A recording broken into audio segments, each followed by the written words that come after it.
So I don't know if I put this online or not. Yeah, but let's talk about it. JP's theory of relativity. Okay, what's reality to you isn't real to me, so it's irrelevant. Thus, fucking up your theory of relativity when it relates to how to deal with me. Why is this? You refuse to recognize that my blackness exists as a part of this, the fourth element. Y'all have to right on over to the fifth element, but y'all keep forgetting about the fourth element. You got the first, second, and the third down to a science. And because you want to be 5G so bad, you forget about the 4G connection in between. That is me and Gen X, respectfully. However, a lot of Gen X was not aware that we have our own individual generational frequency. We are required to, in order to make the crystalline grid work. It's not so much about the fact that we have blown a hole in the ozone layer. The crystalline grid is meant for us to release certain things out of our atmosphere and take in certain things so that the world keeps on spinning, spinning out into the future. Oh, okay, now stay with me, children. Here we go. So, theory of relativity says X, Y, and Z. JP's theory of relativity is that no matter what you say or do to me, I will always be JP. And because of how you see me, I'll always be black. Others, however, do not see me as JP. They do not see me as black. And I am fully aware they don't see me as any of that or indigenous. So I go about my existence freely, knowing these things and not giving two shits because it's irrelevant to my life.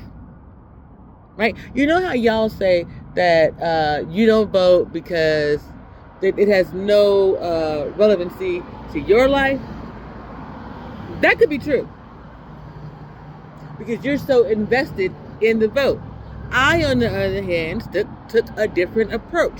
If my ancestors got beat up, shot, water hose, chased by dogs, tased, bullied, and dismissed, why would I invest in that shit at all? Why would I put my energy in what damn near killed the generations before me? When the easiest thing to do is to not invest in that bullshit and build my own shit. To build my own value and to build a value from my voice. As an American citizen, I understand that that is the number one power that I have. My First Amendment right to free speech. Now we have a Second Amendment right to bear arms. Do you know the most powerful weapon in America is money, honey? And Americans, by and large, financially illiterate. And the ones who weren't financially illiterate were emotionally illiterate. They did not understand that man moves on emotion. More than anything, you can tell Maslow's hierarchy to kiss my ass. You can tell Kohlberg, I said, what up, shawty, but I got something on you too. At the end of the day, man can stand alone without a companion, without whatever it is, as long as their needs are met and their emotions are in check. Separate from that, they lead from emotion, headspace first.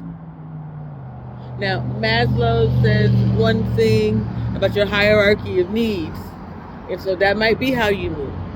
Kohlberg says if you hurt somebody I love, I'm going to move in a way to protect them and possibly do damage to myself. I say, if you hurt somebody I love, I'm going to move me and them out the way and you're going to get your shit. You dig? That's by understanding the market, how money moves, how man moves, and all of it.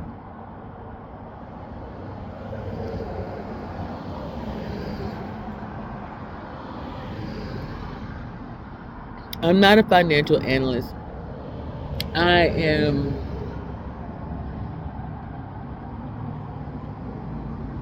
I'm an indicator of what's to come later. Much of what you're seeing up to this point is things that I've already experienced, so to speak, before my teaching years. So this is the scaffolding for me, closing that or bridging that gap, so that when I speak from a place not only of self-mastery or mastery of social work, yet mastery of unseen knowledge. Information that only after research and development from myself and other parts of science will we get a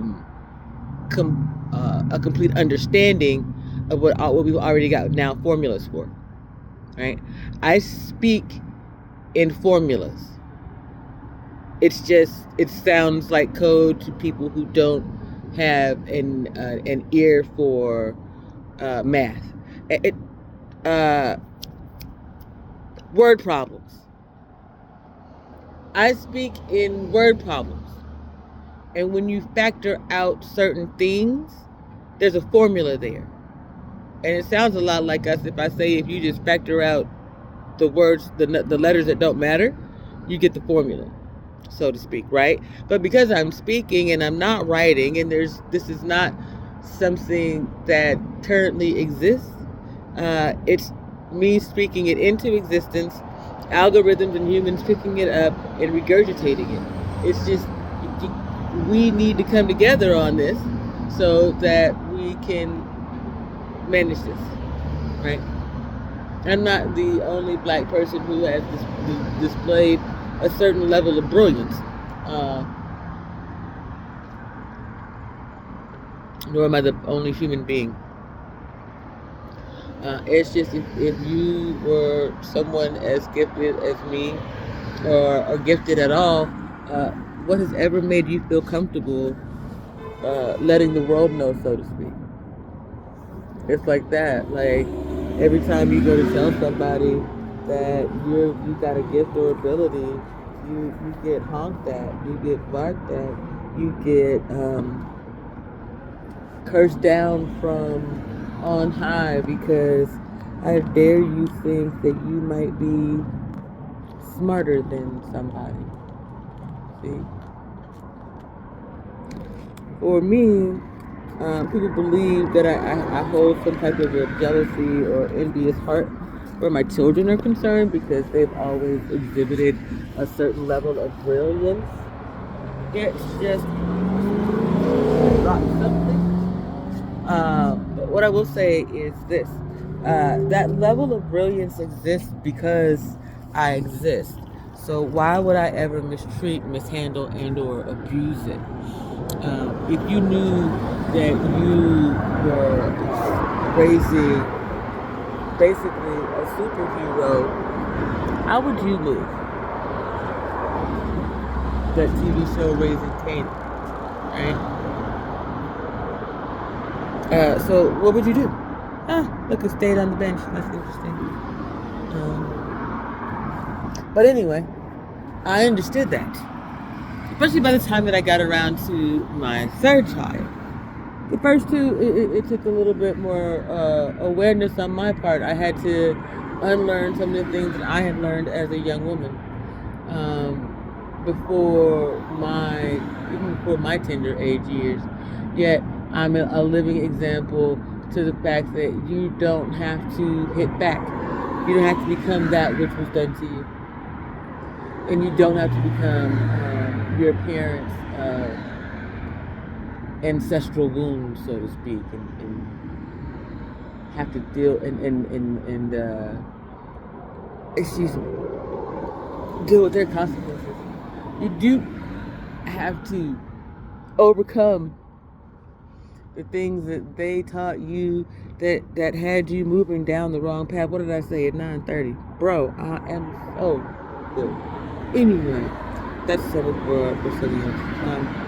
But anyway, I said all of that to say, you have to forgive your parents for the level of ignorance, not the level of ineptitude, if that makes sense. They knew better than to hate black people.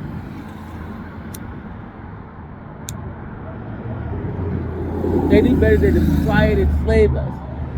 They knew enough not to play games that were going to enslave people online, okay? So when we began to put together the understanding that an oppressed Palestinian in the Gaza Strip is the same as an oppressed Asian in China or Venezuela, or the same as a homeless person in America, things change. Oppression is oppression. It all leads to slavery, and it all leads back to slavery. You see there? The beginning and the end. 1444. Who has experienced more slavery than anybody in the world? According to your history text, at least. They're not dark-skinned people from anywhere. So if we take that and we run with it, then we have to account for the fact that all of those black people have not seen justice. In chattel slavery alone, we're talking about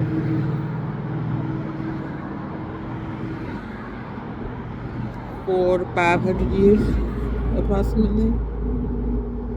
How many souls is that in comparison to, say, the Jewish Holocaust, which those souls have received justice? The Trail of Tears. Y'all got FEMA housing. Do you understand the point here? This isn't quite the wrath of God raining down on man. This is your ancestors coming head in head with black folks' ancestors and saying, yo, hey. We done already messed up the church money. God ain't playing with us. He ain't playing with you. We done felt the impact and the blowback, and we will come back in your body, in your room, if we have to get you to understand. We are the common man. We're all the same out here. Doesn't matter what color blood you think we bleed, we all bleed. We all experience pain. We all experience hurt and hunger and shame.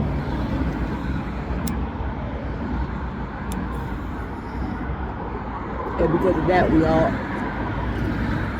experience stigma. Embrace for impact. God, get this leg back. Peace.